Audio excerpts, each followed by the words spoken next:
Hello medicos, आज से हम शुरू करेंगे हीमेटोलॉजी मतलब ब्लड, जो कि एनाटॉमी की बहुत ज्यादा इंपॉर्टेंट यूनिट है। तो आइए जुड़े रहिए अंत तक। इस यूनिट के अलग अलग चैप्टर या अलग अलग भाग आपको अलग अलग वीडियो में देखने को मिलेंगे। सबसे पहले अपन अभी बात करते हैं इंट्रोडक्शन की। आइए जानिए ब्लड का इंट्रोडक्शन। तो blood is a fluid connective tissue which transport substances from one part of the body to another part of the body.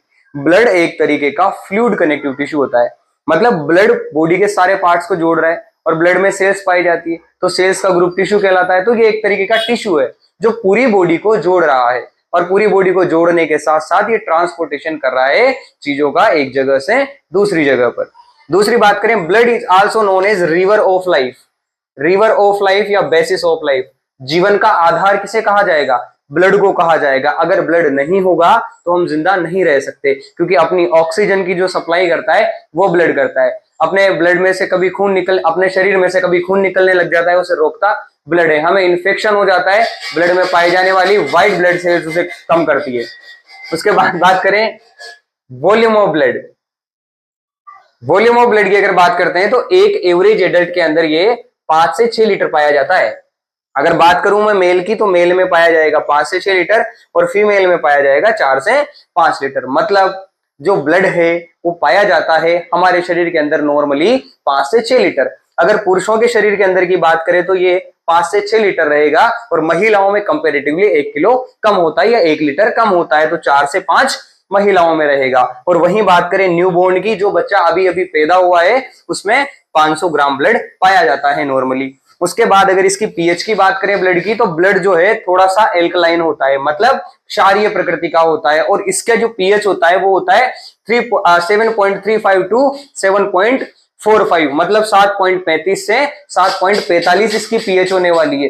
PH मतलब ये कितना एसिडिक है कितना एल्कलाइन, तो यहाँ पर 7 से ऊपर पीएच जाते ही एसिडिक में एल्कलाइन होगा, और 7 से कम अगर रहती तो एसिडिक होगा। और यहाँ पर हम देख पा रहे हैं कि 7.35 मतलब 7 से ज्यादा है, तो ये स्लाइटली एल्कलाइन होगा। उसके बाद बात करें टेम्परेचर की, तो खून गर्म होता है, खून गर्म होता है हमारी बॉडी के ओरल टेम्परेचर से। हमारी बॉडी में ओरल टेम्परेचर से ज्यादा 1 सेल्सियस क्या होता है?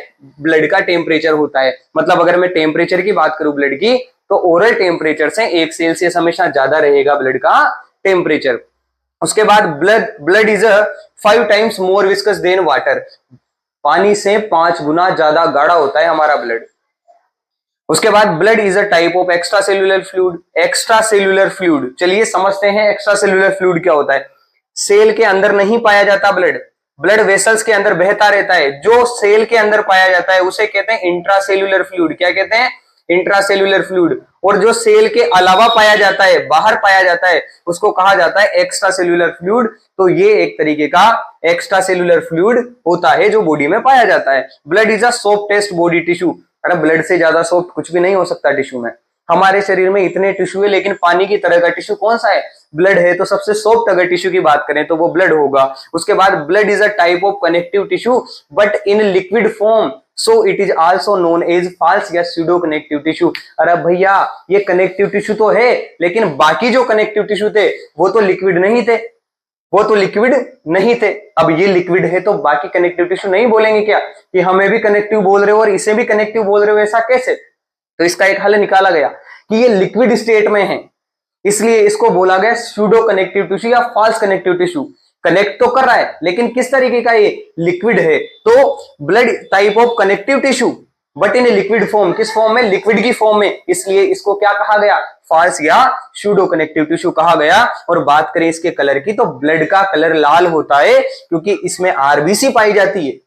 पूरे ब्लड में आरबीसी पाई जाएगी, इसलिए ब्लड लाल होगा। और ब्लड के अंदर जो आरबीसी है उसमें हीमोग्लोबिन पाया जाएगा, तो ब्लड का रंग लाल है आरबीसी के कारण, आरबीसी का रंग लाल है हीमोग्लोबिन के कारण, और हीमोग्लोबिन का रंग लाल है हीम के कारण। तो ये आपके ब्लड का इंट्रोडक्शन हो गया। अब हम बात करेंगे कंपोजिशन ऑफ ब्लड। इंट्रोडक्शन अपन ने पढ़ा, उसके बाद अपन डील करेंगे composition of blood. Composition of blood का सीधा सा मतलब है कि ब्लड में क्या क्या पाया जाता है। आपका जो ब्लड है उसे मान लो मैंने एक टेस्ट ट्यूब में निकाल लिया, है ना? इमेजिन करते रहना मैं कह रहा हूं, जो कि एक टेस्ट ट्यूब में अपन ने ब्लड निकाल लिया। भाई साहब ब्लड आ गया अपने पास, ये जब ब्लड मैंने चेक किया तो मैंने पाया कि जितना मैंने ब्लड निकाला था उसका 55% हिस्सा, 55% जो हिस्सा है वो ओनली फ्लूइड है और 45% हिस्सा सेल्स है। मतलब इसके अंदर जो मैंने निकाला फ्लूइड या पूरा ब्लड, उस ब्लड में 45 हिस्सा तो मुझे सिर्फ फ्लूइड दिखा और उस फ्लूइड के अंदर 55 तो मुझे फ्लूइड दिखा और 45% दिखी मुझे सेल्स।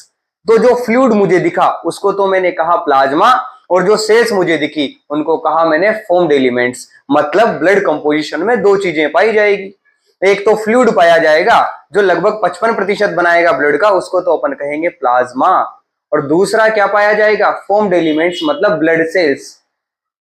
आगे समझ में बात, जो लगभग 45% बनाएगा। अब जब प्लाज्मा को देखा, अब सिर्फ प्लाज्मा को जब देखेंगे अपन तो इसमें देखेंगे कि जब पूरे प्लाज्मा को देखा जाता है तो इसमें लगभग 91% तो वाटर पाया जाता है, पानी सिर्फ 91%, और 7% इसमें प्लाज्मा प्रोटीन पाए जाते हैं। मतलब 7% इसमें प्रोटीन पाए जाते हैं, जो प्रोटीन इसमें पाए जाएंगे उन्हें प्लाज्मा प्रोटीन कह देंगे, और 1% अदर थिंग्स इसमें पाई जाएगी, अदर चीजें 1 से 2%। उसके बाद फिर मैंने देखा कि जो ये सेल्स आई है ये कौन कौन सी है। तो जब इन्हें देखने लगा मैं सेल्स को, तो सेल जब निकाल कर देखी तो कुछ तो ऐसी थी जो लाल लाल कलर की थी, उन्हें अलग रख दिया और उनका नाम दे दिया गया रेड ब्लड सेल्स। फिर कुछ ऐसी थी जो कलरलेस थी, उनका नाम हो गया व्हाइट ब्लड सेल्स। और कुछ बिल्कुल प्लेट की तरह की थी, चपटी, उनको कह दिया गया प्लेटलेट्स। अब भाई साहब इनके काम की तरफ जाएंगे तो आरबीसी जो है इसे 1 mm³ में जब अपन ने देखा तो ये पाई गई 4 से 6 मिलियन 1 mm³ में। और भाई साहब इसका काम था कि O2 और CO2 को पकड़ पकड़ कर, CO2 को तो बाहर निकाल रही थी बॉडी में बढ़ने के बाद और O2 को ले जा रही थी शरीर के अंदर।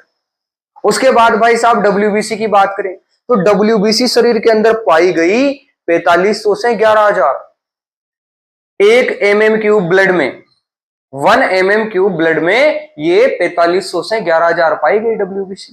अब जब WBC का काम देखा तो ये शरीर में आने वाले जितने भी फॉरेन पार्टिकल्स थे या फॉरेन बॉडीज थे जिसे शरीर नहीं पहचानता है या जो शरीर का पार्ट नहीं है, उनके अगेंस्ट लड़ाइयां करती थी, मतलब इन्फेक्शन से बचाती थी। फिर अपन आगे बढ़े कि भाई साहब ये प्लेट की तरह की स्ट्रक्चर क्या है। तो जब हमने प्लेट की तरह के स्ट्रक्चर को देखा तो हमने पाया कि ये तो प्लेटलेट्स हैं, और ये प्लेटलेट पाए जाते हैं 1 mm³ ब्लड में लगभग 1.5 लाख से 4 लाख। ये भी ठीक है। इनका काम क्या है, तो ये काम करते हैं कि जब कभी खून निकलता है तो उस खून को रोककर उसका थक्का बनाने का काम करते हैं प्लेटलेट्स। तो आइए अब देखते हैं अपन कंपोजिशंस ऑफ द ब्लड। चलिए, तो ये कंपोजिशन में बात करें तो भाई साहब सबसे पहले प्लाज्मा जो इसका 55% बनाएगा और बचे फॉर्म्ड एलिमेंट्स जो बनाएंगे इसका 45%। अब जो प्लाज्मा है ये फ्लूइड रहता है और उसका कलर रहता है स्ट्रो कलर। इसमें पाए जाते हैं प्लाज्मा प्रोटीन, वाटर और अदर सब्सटेंसेस। वाटर पाया जाता है 91%, इसीलिए ये फ्लूइड है। और इसमें पाए जाने वाले प्रोटीन 7% होते हैं, जिनमें सबसे ज्यादा होता है एल्बुमिन, ब्लड में मोस्ट अबंडेंट सबसे ज्यादा पाए जाने वाला प्रोटीन जो लगभग 55% पाया जाएगा। दूसरा है ग्लोबुलिन जो इम्यूनोग्लोबुलिन्स बनाएगा शरीर के अंदर, वो रहेगा 38%, 38%। उसके बाद फाइब्रिनोजन जो 5% रहेगा, और प्रोथ्रोम्बिन जो 1 से 2% रहने वाला है। ये प्लाज्मा प्रोटीन है, एजीएफपी, एल्बुमिन, ग्लोबुलिन, फिब्रिनोजन और प्रोथ्रोम्बिन। उसके बाद वाटर 91% हो गया और अदर सब्सटेंस 2% पाए गए। अदर में जैसे आयंस पाए गए, K+ पाया गया, Na+ पाया गया, Cl- पाया गया, सभी ने मिलकर नमक बना लिया, NaCl हो गया, KCl हो गया, मतलब साल्ट हो गया। गैसेज इसके अंदर पाई गई O2 और CO2। उसके बाद फॉर्म्ड एलिमेंट्स की बात करें, टोटल ब्लड में प्लाज्मा की तो बात कर ली 55% हिस्से की, लेकिन जो 45% हिस्सा है वो है फॉर्म्ड एलिमेंट्स। इसकी बात करें, इसमें क्या पाई जाएगी, ब्लड की सेल्स पाई जाएगी भैया। और ब्लड की सेल्स कितनी, 3 ब्लड की सेल्स होती है, RBC, WBC, platelet.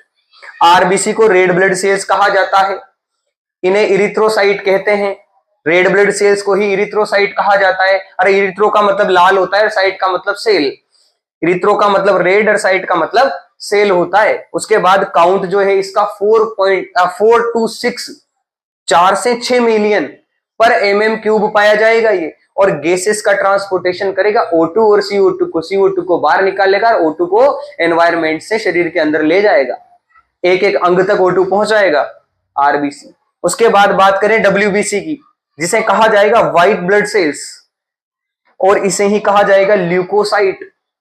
White blood cells को ही क्या कहा जाएगा, ल्यूकोसाइट। और इसका काउंट होता है 45,000 टू 11,000, अरे 4500 से 11,000 पर mm क्यूब, पर mm क्यूब, ये मत भूलना, पर mm क्यूब 4500 से 11,000 इसका काउंट होगा, ल्यूकोसाइट कहा जाएगा।